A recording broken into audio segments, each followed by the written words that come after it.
ಗುರುಗಳೇ, ಜ್ಞಾನ ವಿಜ್ಞಾನದ ಪ್ರಯೋಜನವೇನು? ಪ್ರಶ್ನೆ. ನಿಜಕ್ಕೂ ಅಗ್ನಿ, ನೀರು, ಗಾಳಿ ಇತ್ಯಾದಿಗಳು ಹುಡುಕಿನ ಸಂದರ್ಭ ಯೋಚಿಸಿದಾಗ ಇದೆಲ್ಲ ಎಂಥ ಅದ್ಭುತ ಎನಿಸುತ್ತದೆ. ಅಂಥ ವ್ಯವಸ್ಥೆ ಮಾಡಿದ್ದಾನೆ ದೇವರು. ದಿನನಿತ್ಯ ಅವು ನಮಗೆ ಒದಗಿ ಬರುತ್ತವೆ. ಅದರ ಬಗ್ಗೆ ಯೋಚಿಸದೇ ಇರುತ್ತೇವೆ. ಅವು ಹೀಗಿವೆ ಎಂದು ತರ್ಕಬದ್ಧ ಅರಿವೇ ನಮಗೆ ಇರುವುದಿಲ್ಲ. ಆ ಅರಿವನ್ನು ಪಡೆಯುವುದು ಜ್ಞಾನ.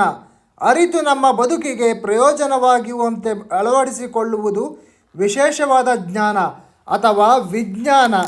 ನಮ್ಮ ಬದುಕಿಗೆ ಅಗತ್ಯವಾದ ಜ್ಞಾನ, ವಿಜ್ಞಾನ ಎರಡನ್ನೂ ಸೂಕ್ಷ್ಮವಾಗಿ ತಿಳಿಸುವುದೇ ಇದರ ಕರ್ತವ್ಯ. ನೀವು ಪಡೆಯುತ್ತಿರುವ ಶಿಕ್ಷಣದಲ್ಲಿ ಲೋಪವೆಂದರೆ ಅವರು ಗಾಳಿ, ಬೆಳಕು, ನೀರಿನ ಬಗ್ಗೆ ತಿಳಿಸುತ್ತಾರೆ. ಆದರೆ ಅವುಗಳಿಗೂ ನಿಮ್ಮ ಜೀವನಕ್ಕೂ ಇರುವ ಸಂಬಂಧದ ಬಗ್ಗೆ ತಿಳಿಸುವುದಿಲ್ಲ. ಅದರ ಜೊತೆ ನೀವು ಹೇಗೆ ವರ್ತಿಸಬೇಕು ಎಂಬುದನ್ನು ತಿಳಿಸುವುದಿಲ್ಲ. ಇಲ್ಲಿ ನೀವು ನೀಡುತ್ತಿರುವ ಶಿಕ್ಷಣದಲ್ಲಿ ನಿಮಗೂ ಅವುಗಳ ಸಂಬಂಧದೊಂದಿಗೆ ಇರುವ ನಂಟನ್ನು ಹೇಳಲಾಗುತ್ತದೆ.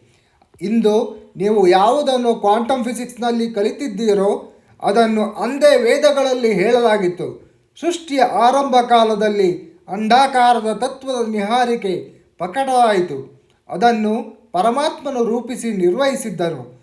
ಉನ್ನತವಾದ ಆ ಪಿಂಡವು ಅನೇಕ ಖಂಡಗಳಾಗಿ ವಿಭಜಿಸಲ್ಪಟ್ಟಿತು. ಆಮೇಲೆ ಪರಮಾತ್ಮನು ಪೃಥ್ವಿಯನ್ನು, ಪ್ರತಿಯೊಬ್ಬ ಶರೀರವನ್ನು, ಪುರದಲ್ಲಿ ವಾಸಿಸುವ ಪ್ರಾಣಿಗಳನ್ನು ಆಧುನಿಕ ಸೃಷ್ಟಿಯ ರೂಪದಲ್ಲಿ ಉತ್ಪನ್ನ ಮಾಡಿದರು ಎಂದು ಇದರ ಸತ್ಯವನ್ನು ತಿಳಿಯಬೇಕು.